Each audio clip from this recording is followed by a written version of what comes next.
Welcome to another edition of Bleav in Giants podcast. Bob Papa along with Carl Banks. So glad that you can join us, and we are back and better than ever. All eyes on the gridiron. Teams are back for another football season. BetOnline is your number one spot for all the pro and college football action this season. New updated site, interface, more odds, props, you name it. BetOnline continues to be the numero uno source for everything football. And if you use the promo code Bleav, BLEAV, you're going to receive your bonus. You know what that bonus is? That bonus is 50% off the welcome bonus on your first deposit. You name the sport, they got it for you. BetOnline, check it out. Carl, here we go. Here's the thing. The Giants are 2-0 when I have a Golf Channel golf event immediately following a Giants game. The Giants played in New Orleans. I had to get to Fayetteville, Arkansas for the Blessings Collegiate Invitational. Giants beat Carolina. I got to hightail it to the airport, come here to Atlanta for the East Lake Cup. They need to schedule more college golf. Well, whatever works for the Giants, man. I'm sure the juju, the mojo, the lucky charms, the rabbit's foot, the four-leaf clover, you name it, the golf, college golf, whatever does the Max trick. Not being at the game. Oh, that's going to hurt Max bad, man. Max got to show up and they get a victory. You heard that story, right? I told you. Yeah. Well, I predicted the Giants would win, because my son Max, who's only 6.5, in the last 3 years, counting preseason games, whatever games he's gone to, the Giants have lost. And he was double fisted with birthday parties on Sunday. He had to go, couldn't miss them. And the first game this year that he misses, preseason, regular season, boom, Giants win. And as our old producer for Giants First and 10, Dan Cullen, he said to me on the field, or texted me after the game, he's like, could you please book Max for like 10 more birthday parties before this season's over? Well, I'm sure the parents at the birthday parties were probably a little fed up with Max because he wasn't enjoying the festivities. He was probably saying, you got a score? Hey, excuse me, ma'am. Do you have a score? You got a score? How the Giants doing? You got a score? I think he was busy climbing rocks and rock wall climbing and playing in a park at the first birthday party. He wasn't too concerned. All right, so look, you got stuff to get off your chest for this week? Yeah, man, I do. And this is a tough one because I got a lot of messages after the game and today that was so disappointing from some Giants fans or those who profess to be Giants fans. And it was disappointing, but I don't blame them. It's just a product of what they consume. Because they won and they're hurting. Congratulations, you beat a bad team. This season is a wash. Why should I root for this team? I'm looking forward to a high draft pick. And I'm saying, how can you, and listen, I know fandom is an emotional connection, and the Giants fans for many years have been on an emotional roller coaster, more lows than highs. But when you spend 2-3 Sundays in a row just bashing the team and what they are not doing, it's really worth at least acknowledging and congratulating and being happy that they did something that should be pleasing to a fan. And so this whole emotional roller coaster that they're on is a product of what they consume, because without fail, and it's the new economic model of sports TV, is to come right on and talk about who should lose their job, talk about who's not producing, whose fault it is. And as a fan of your team, you should be a little more connected to things like optimism. You gotta kind of part the dark cloud and see some of the positives when your team does something positive. It's get into your happy place for at least a week, right? You just complained endlessly and you fired everybody and because things didn't go well. Now things go well and you say, I don't want it to go well because I want to pick. Well, here's a news flash also for those select fans who choose to stay in the negative box. A top pick doesn't guarantee you anything. There are teams that, go ahead. How many top picks have they had over the last 5 years and they still suck? There you go. But that is universal around the league. There are a lot of teams with good picks that never get better. So when your team has a good game and all the players, and I'm going to encourage everyone who tweeted me to go back and look at their draft day tweets and their pre-draft tweets. And you got a guy like Ojulari, who is off to a great start as a rookie. He's got 5 sacks. Why not celebrate that? Because that's exactly what you projected, you were optimistic about in April, in May, and in June. So celebrate that, folks. It's a week-to-week proposition in the NFL. And you made an excellent point when we were on air, is that the schedule you see on paper is not necessarily the team you're going to play when that date comes around. Health is an issue. Your team could get healthy and the other teams could get worse. So you look at the schedule and you say loss, loss, loss, loss, loss. Ugh. But all of a sudden you come in and like keep Mike players and the Mad missing. Dog from like 10 years ago. Yeah. Win, loss, win, loss. It's not who Well, you don't play. It's know. when you play them. It's when you play them. So enjoy a moment of success for your team. And if nothing else, enjoy the fact that players who you want to do well are actually doing well now, right? So you call out Leonard Williams for what he's not. You call out Dexter Lawrence for what he's not. I'll tell you what they are. They're very disruptive these last few games. 2. They stacked 1. They stacked another good game on top of it. That's all you can ask for. As a function of that, linebackers seem to get it. They played better yesterday. Your cornerbacks played better yesterday. The defensive play calling got everybody on the same page. No one was exposed for what they couldn't do. And then, for all of you who don't like Jabril Peppers because he's a liability in coverage, I'm going to need you to name 3, just 3 safeties in the NFL today that are not a liability in coverage when they have to cover a top wide receiver. But here's right, wide receivers. Yeah, but here's what Jabril Peppers does well. And I'm not comparing him to Jamal Adams, but he can blitz. And what he showed you yesterday, he blitzed, he got chopped down at the legs, got up, tracked the quarterback down, big sack, right? Mm-hmm. This defense across the board, they played as good as I've seen them. Now, you can tell me it was a bad team. Well, they did what they were supposed to be. If they're as good as they want to be, then they should have kept Carolina from scoring. They're not a bad team, Carolina. They're just not an elite team.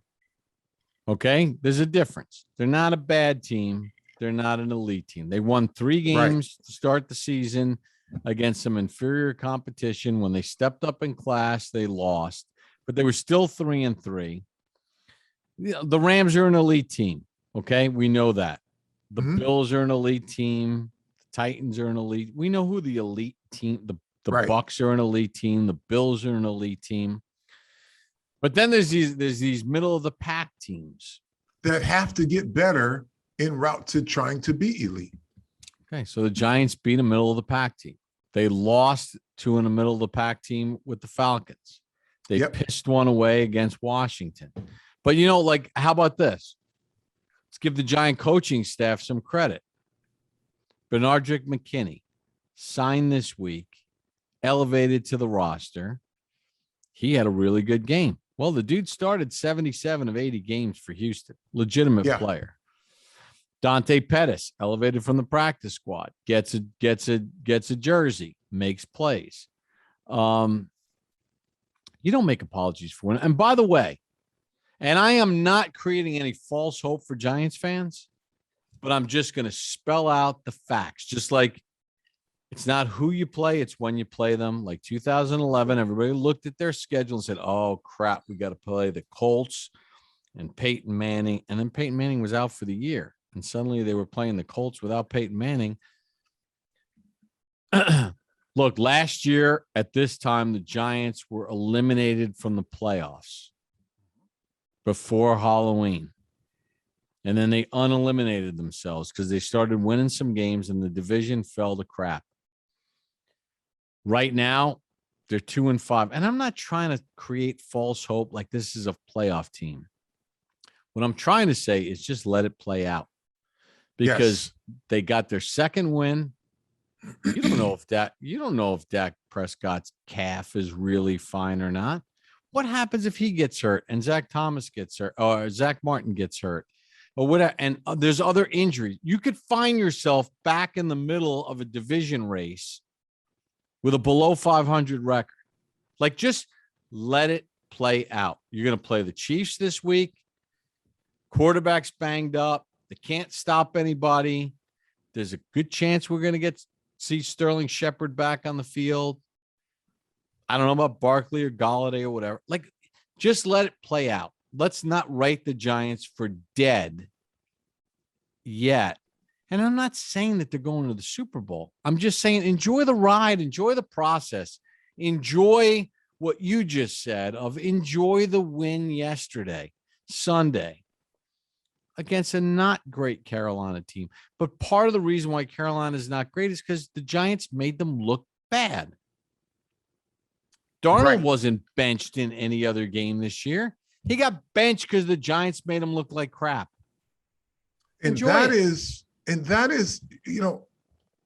I've said this for 2 straight weeks, that the Giants' biggest opponent is themselves. And when they stop hurting themselves, they give them a better chance to win, and they make it harder for teams to beat them. Well, we know that they did enough defensively to carry an offense that was sputtering a bit. And the offense came up with the plays that they needed to make to win the football game. Folks, do not write the season off with 10 games left. How do you do that? I call that mental self-mutilation. That you're stuck in a cycle of negativity that you're willing to throw away 10 games and you don't know what the future holds. Like, your team has had some key players injured, right? Those players are going to come back. We don't know the health of what their opponents are going to be, but we do know for sure they're going to have to deal with injuries too, because every team in the league has had to deal with them. The Giants found a way to win the football game. That should be the number one thing you're concerned with. You shouldn't be concerned with who stays or goes on the roster, who stays or goes in the front office, who stays or goes on the coaching staff. That'll take care of itself as a function of the win-losses. Like, there are people, and I'm not advocating for Dave Gettleman, but there are people that want him fired before the season's over with because they don't want to see him have any success if this team is winning. Well, whether those players go on to have success next year and he's not here, they're still players that he selected, right? And now I'm going to leave it at that. But all I'm going to say is it's mutually beneficial when everyone does well, because you can have your faith renewed in some of these processes that you are bemoaning right now. You could have your confidence renewed in some of the players who have made a lot of money in free agency that are now starting to live up to those contracts. That's what this is about. If you're going to complain about a guy not producing and all of a sudden he starts producing, but you don't want him to, what good is your fandom? Because you've just basically given fandom away to negativity. And now you're not happy unless you're miserable. And that's not really what fandom is about. That's about a losing mentality. Now, I do not chastise any fan for being upset when their team loses or upset when their favorite players are not doing what they should. But when they do, take a moment and find your happy place. Your happy place when they do well. That's the balance of fandom. Don't root for 1-16 or whatever. We get a better draft pick and then ensures Gettleman's going to be gone. Look, Gettleman's in the last year of his contract. Who knows what's going to happen with him at the end of the year? But I did something with David Deal and Paul Dottino the other night for Investors Bank and the Legacy Club. I got to ask a very pointed question. I gave a very honest answer. This is a non-Giants sanctioned podcast. This is me and you. This is our own endeavor. We are not saddled by doing stuff for the Giants. We're doing this on our own. So someone asked me about John Mara and the Giants and, are they a valuable franchise? Sure. Do they have a rich tradition? Sure. Do they co-own a stadium with the Jets? Sure. Are they making more money than they probably ever imagined? No doubt. But I read this stuff about fans saying, John Mara's clueless. John Mara doesn't care. Folks, we are allowed within the facility free run in what we do to do our jobs. And if you don't think that the Mara family and the Tisch family, but the Mara family, because they've been doing this since 1925, if you don't think that they care, you're clueless. And all the stuff I see on Twitter, on these little websites, these chat things, John Mara doesn't care, blah, blah, blah, blah, blah. He cares. He cares more than you think he cares. And he cares more than most fans care. He's out of practice every day. Carl, you played for the team and you saw Wellington Mara every day of your career. It could be raining, snowing, 1,000 degrees, sleeting. He'd be out on that field. John Mara is out there watching every snap of every practice, unless he's out of town on league business. They don't have any other business that occupies them. He cares. We see him. He doesn't sit in an owner's suite for home games. He sits in the press box in a booth with giant personnel, front office personnel. He cares. He feels your pain. He lived through the 60s and 70s because this is like the 70s all over again. Mm-hmm. He cares. Now, I'm not saying that he's gotten it all right, but this notion that they don't care is a ridiculous. And I am giving you legitimate firsthand experience, and you can as well. He cares more than most owners in the NFL, if not all owners. The Maras, the Rooneys, where football is their only business, they care on a different level. It's personal for them.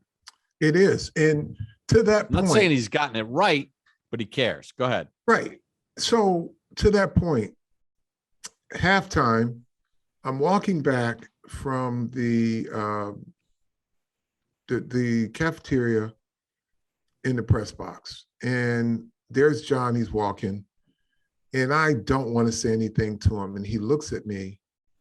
He said, "This fucking game is so winnable. We got to get out of our own way." That sounded more like a fan than an owner.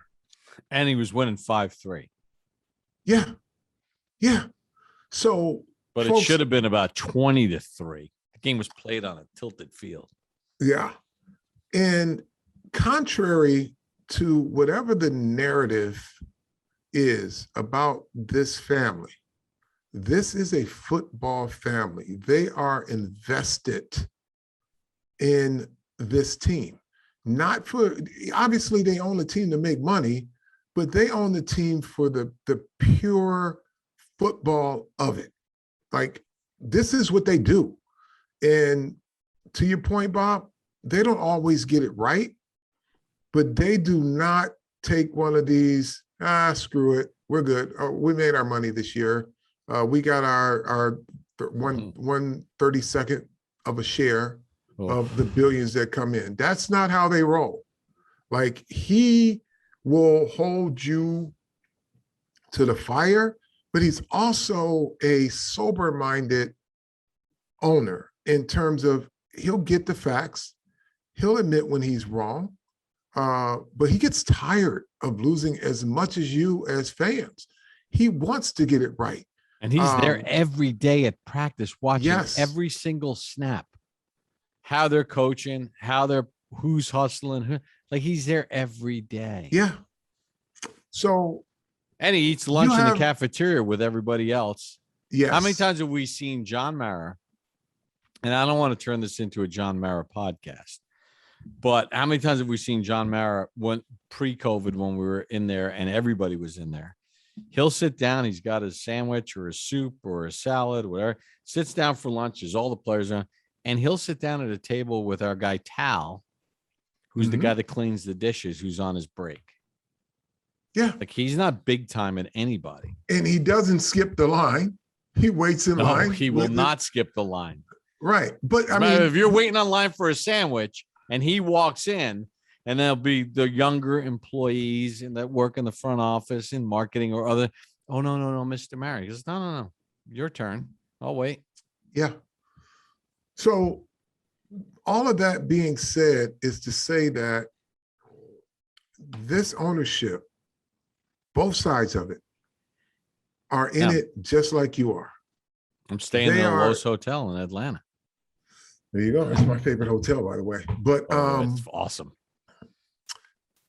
They are as invested and emotionally invested in every win and every loss as you guys are. They want hope. They want a reason to feel great about this team. But they've been around long enough to know that things can change during the course of a year. Just like they've had a rash of injuries, those things balance out. And what they look at is, while they're going through their valley, and I'm just talking this year, how are they being coached? How are the other players stepping up to give them a chance to win? Because they evaluate coaches, they evaluate players, because they're paying all of them. But they want to know how guys like Dante Pettis is stepping up. Guys they elevate from the practice squad, because there's someone in personnel who says, we need this guy. We don't have room for him on the roster, but if we have an injury, here's a guy that can step up. That's that. So Giants fans, do not be wrapped in a blanket of negativity for the sake of being negative. Take this day, take this week to believe in the possibilities. Think about, if not for the team, but for the players that are stepping up in making it possible for them to beat a bad team. And if they, and I'll say this for the record, if they play like they played offensively on Monday night, they won't win that game. Defensively, if they continue to build on what they're doing, they're going to have a chance. Mm-hmm. Yeah, they got to be better offensively. Offensively, they have to be better. Now, there were some things that you could see and say, well, I can see how it happens. Offensive lineman who, is like the third team guy. But mental mistakes by a guy like Pert, who's downfield on a big play, shouldn't happen. He's got to be better at that. And the coach addressed that. They had 2 of those penalties. Illegal formation, covering up a tackle, shouldn't happen. Those are the little things, because when you have let's just say, 1st and 10 incomplete pass, that should be that, right? It shouldn't be 2nd and 15 after an incomplete pass. Right. False start or legal shift, whatever. Right. It should be 2nd and 10. Every time you make one of those mistakes and you make it a larger deficit on the next down, it lessens your chances for success on that drive. So these are things they've got to figure out, because clean drives normally result in points, because when Daniel Jones can hit a 12-yarder, if he can hit a 15-yarder, then they crack a 10-yard run, all of a sudden, that's about 35 yards, right? You're cross midfield, a couple more plays, you're kicking a field goal or you're scoring. Another good thing, they were able to get the ball in the end zone, though they should have done it earlier. They had 4 tries from the 1-yard line and they didn't get it done. That's got to be better. Yeah. I thought Jason Garrett, considering what he was working with, and this Pettis out there, this Colin Johnson out there, there's a vast array. Sills is out there, which, by the way, I know all the fans were freaking out that Sills didn't make the final 53. And then he comes in and his first chance ball goes right through his hands. Like, dude, not for long. NFL stands for not for long. Catch the friggin' ball. I thought Jason Garrett had a good game. I thought a lot of things he dialed up were really creative. I loved the little option that they ran, because they had shown Daniel Jones running. Then they had an option to Booker. I love that. I love everyone talks about the Daniel Jones catch. I've got to get the camera angle right. Everyone talks about the Daniel Jones catch, but it was the play before that. It was, what was it, 3rd and 12, and he kind of scrambles out. He's looking, eyes downfield, looks like he's going to run, doesn't run, then just flips it to Booker. They get the first down, which kind of kept the drive going. The only thing I didn't like, Carl, I got to be honest with you, when they had the ball in there in the tight red zone, to me, Slayton or one of your receivers, Slayton at this point, as far as healthy, I don't know. They went heavy personnel a ton and tried to get Ingram out there, chinned it and bite on it or whatever. Yeah. To me, I thought, but that I wasn't crazy about. Some of their deep red zone, when they took all the receivers out and they went heavy personnel, because they can't block that good. They don't have Zach Martin at right guard. Will Hernandez is not that. They don't have nobody on their offensive line that's going to just blow through somebody. Our buddy on what is it, Big Blue VCR or whatever. Yeah. He put a video up today of Sims and the Giants in '79 winning in Kansas City, and our guy BT, Billy Taylor, the BT Express, plowing off the left side. We got nobody that they can't run block like that. So that was the one thing I was bitching about a little bit. I didn't like that. But other than that, I thought Garrett did a good job. Listen, I've had this confidence and then lack thereof, and then confidence again in Jason Garrett. I think the best thing to come from the injuries at the skill position is that it has forced Jason Garrett to put a few crayons back in the box.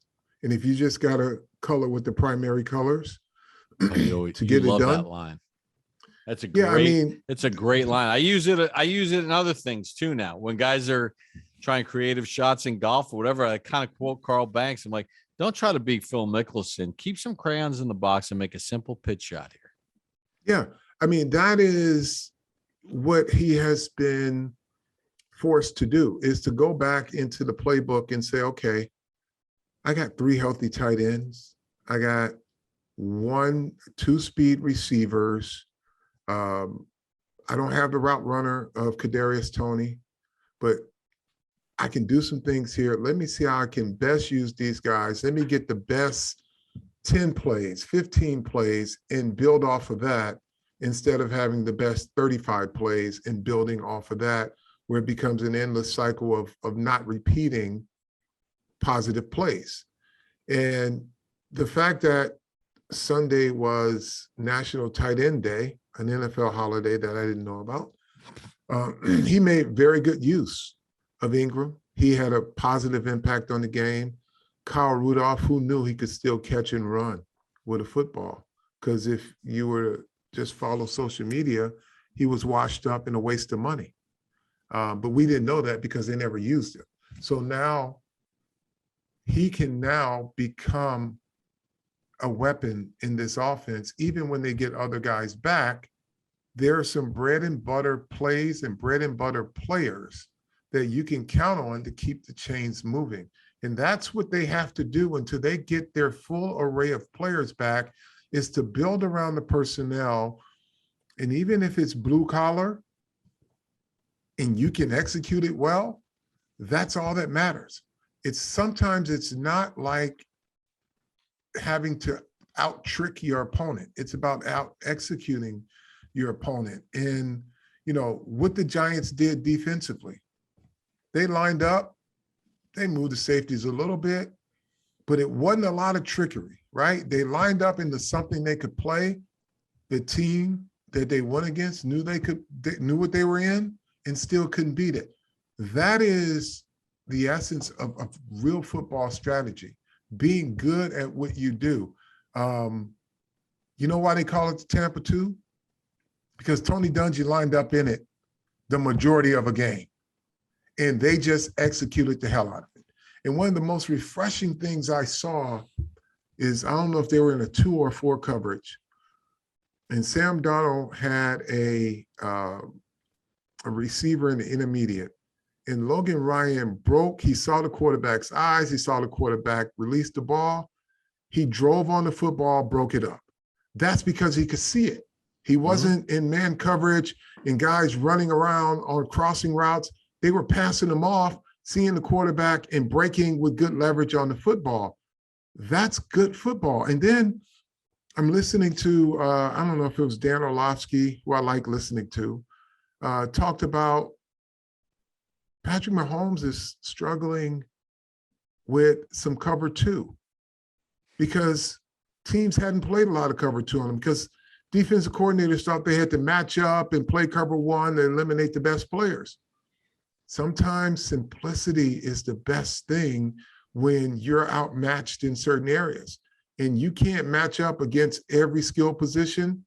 Put your defense in something that everybody can play and drill the hell out of it, because once you got a defense in something, let's say it's going to be cover 2 most of the game, you pretty much know what the cover 2 beaters are. Mm-hmm. Now you drill your guys on how to look for those cover 2 beaters, how to change a cover 2 into a matchup cover 2 or a 3 or a 4, and it becomes a match zone. So it can morph into something else, but the one thing they're going to see everything in front of them. You're not going to get a wide receiver running across the field in a safety playing man-to-man on them. You're going to be able to pass those things off, and guys are going to know what to look for. They'll have the right discipline. So my hat is off to Coach Patrick Graham and his staff and the players for the effort and the commitment that they had to executing the defense call. And sometimes, like I said, the right call might not be the best call, for the personnel. You put them Sure. in the things that they do best and let them play. And, I played 1, 2, cover 3, cover 5, all types of hybrid stuff. But when all hell was breaking loose, there was a check to either cover 2 or cover 4, and we got everybody in front. If there was a matchup we didn't see, we had a safety that would check us out of it, and we knew exactly how to play it. So that's what is going to be important for the Giants going forward. Not getting too cute, not thinking you got to match every look with a different defense. And then if you have your guys up front, Leo and Leonard and Dex and Ojulari and Carter played a good game, you can get things done. And if you can play the run, which they showed after that first series that they could do a pretty good job of that, you're going to be fine defensively. You're going to make it hard to score on. I thought Jason Garrett called a pretty good game. Again, we go back to that tight red zone. I wasn't crazy about that, but it kind of also gets back to it's less about the X's and O's. It's about the Jims and the Joes. I mean, yep. You got this makeshift offensive line. You're dialing up stuff. You're trying to call stuff. And, to me, which is why the game was 5-3 at the half, even though the field was tilted the whole game and the Giants were constantly, but then they would hit that glass ceiling, false start, illegal shift, negative play, dumb play. And then, you're back and now you're punting. But it's like they got a screen set up and they got blockers out in front of it. And Parrott, all he's got to do, he's got to block the safety. Yeah, it weighs him by 100 pounds. And the throw leads Booker in this direction, and Jeremy Chin makes the play.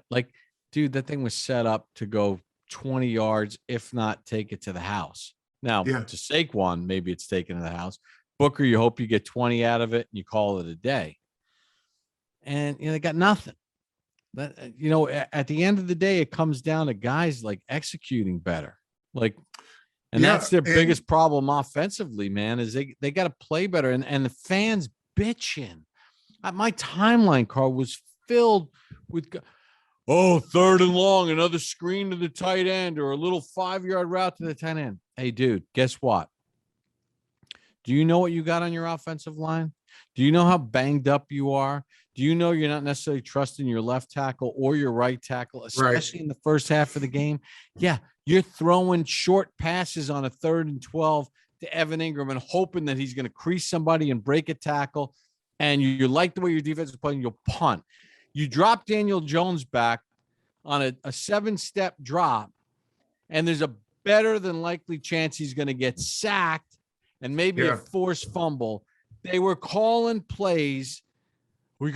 How do you not throw it to the sticks? Well, it's 3rd and 17, dude. Yeah.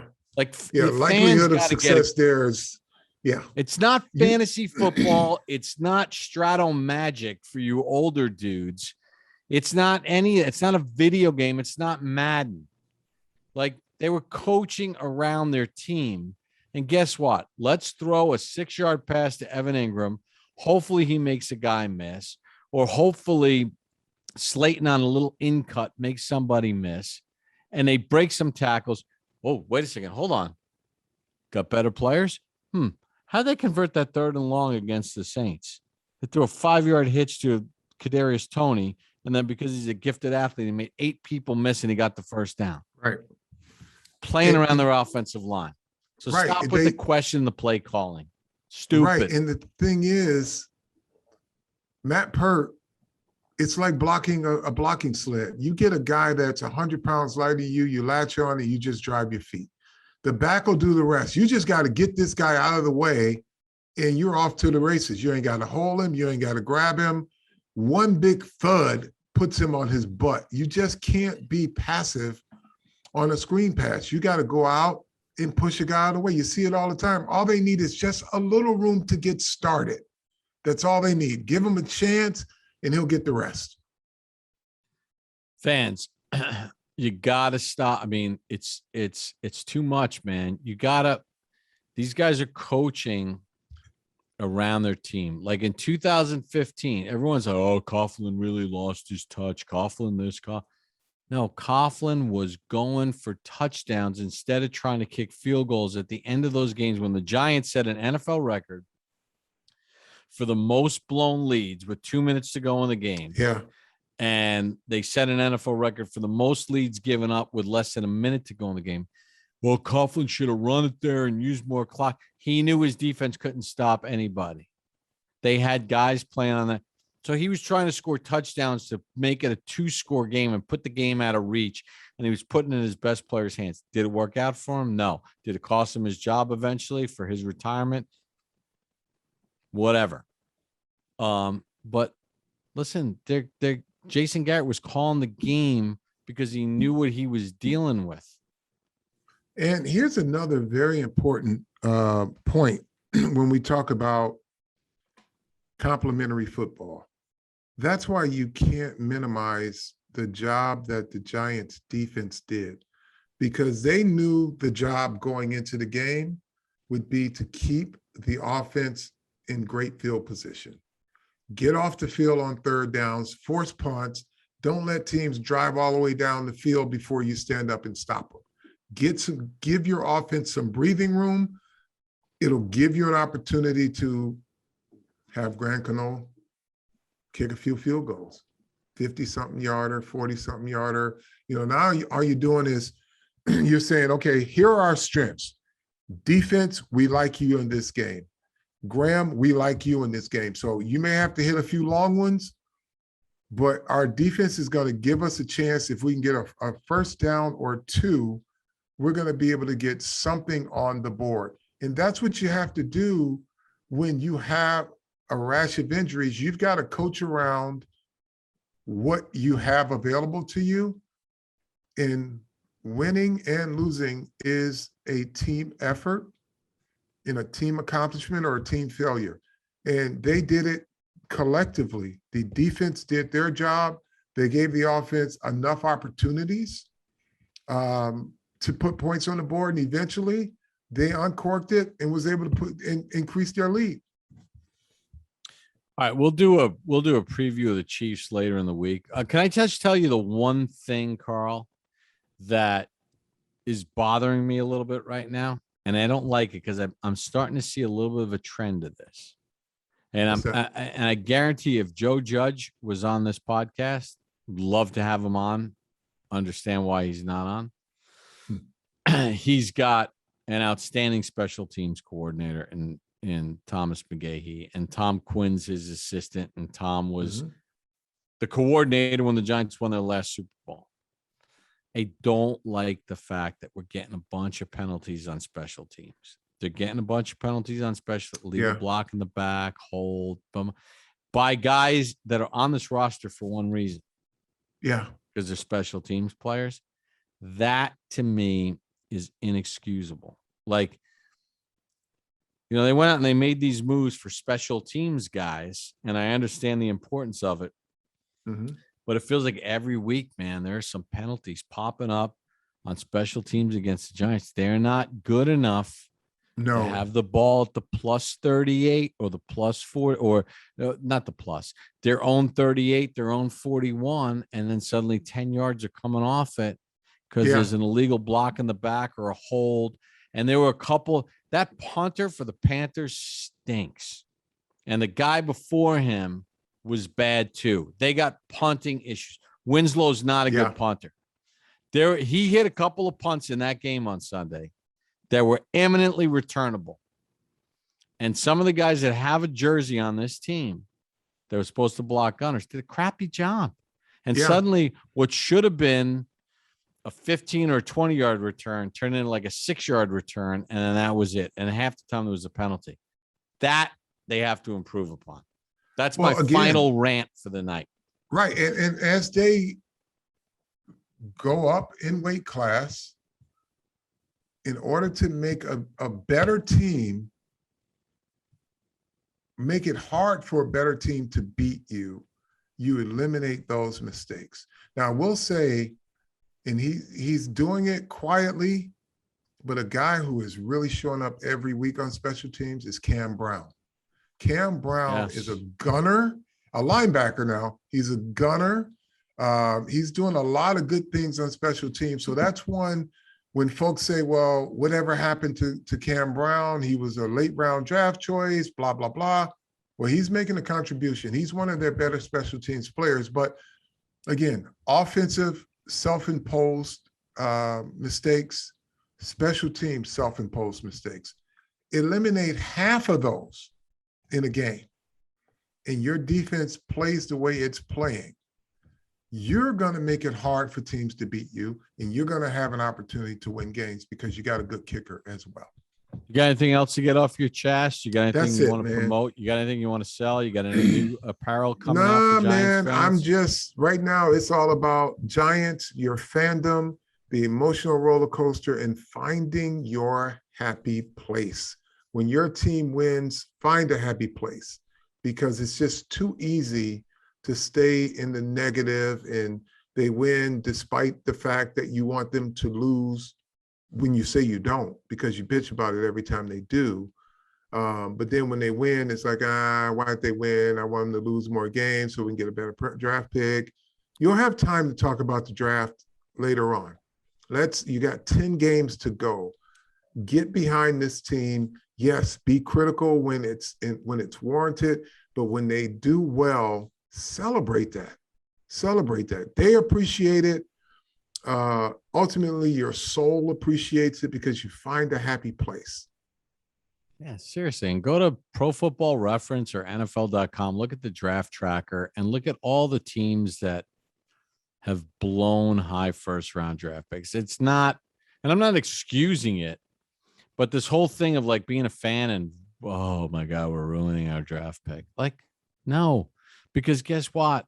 The Patriots forever picked way late and they won consistently. Yeah. The Steelers, when the Giants were good and they were going to Super Bowls and winning 10 and 11 games in a year, they picked late, but they picked good players. So stop rooting for a high pick. Yeah, and just root. The immediate task is to root for today. Now is it. The future will take care of itself. Whatever happens now will dictate the future anyway. Yeah, listen, and just find a way to beat Kansas City next week. And you know what? Just stack another win, and then who knows what's going to happen. Listen, fans, head to the Bet Online website or your mobile device. Sign up today.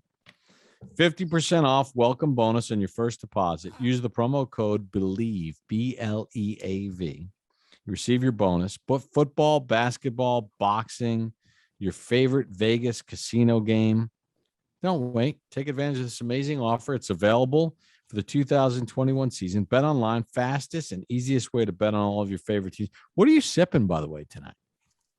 Dude, what do you got? I'm drinking my green minerals, Gold Thread. Oh, I thought you had something in a glass that might have been nice. It is nice. Let me tell you what's in this.